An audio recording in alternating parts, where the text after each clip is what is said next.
لو حسيت في يوم ان في حاجة واقفة وراك ما تلفش. يا جماعة، وانا صغير كنت بسمع صوت كان بيخليني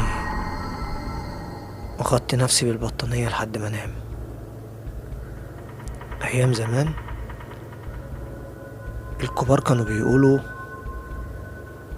خلي بالك من امنا الغولة،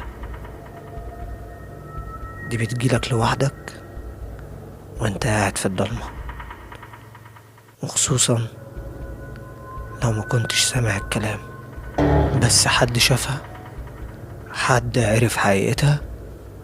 لايك وفولو وتعالى ما اقولكش.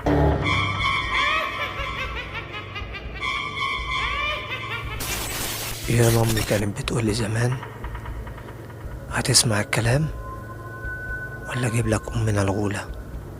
كانت دايما بعد ما بتقولي كده اسمع صوت غريب وبشوف ضلمة في اوضتي في عز الضلمة، واي مكان عيني بتقع عليه، حتى جوه الدولاب ورا الباب. النهاردة هقول لكم قصة امنا الغولة اللي ممكن تكون مش مجرد حكاية. في الزمن اللي فات ده في حتة ناس قليلين اللي عايشين فيها كان في ست شكلها غريب وعينيها وحشة. سمعوا عنها حكايات بتقول انها بتحب تجمع حاجات الاطفال اللي ما بيسمعوش كلام اهلهم، وكانوا بيقولوا كمان انها بتحب التايهين. وفي ليلة ضلمة ولد صغير قرر يعدي من قدام باب بيتها وما كانش سامع كلام امه، وساب البيت ومشي، ومن ساعتها اختفى ومحدش سمع عنه تاني. والناس كلها اتلمت وفضلوا يدوروا عليه، لكن للأسف ما لاقوش غير جزمته قدام باب بيتها، لكن الولد ما كانش ليه أي أثر. من ساعتها أي حد ما بيسمعش كلام أهله بيسمع صوت ضحكة غريبة جنبه في الضلمة وبيفتكر جزمة الولد التايه.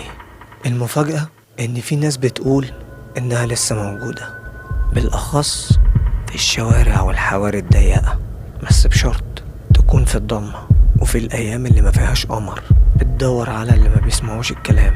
ووقفنا مع بعض هنا أنا وإنت وكلنا عارفين إن الحكاية دي دلوقتي مش بنسمعها كتير، بس هل دي حقيقة ولا لأ؟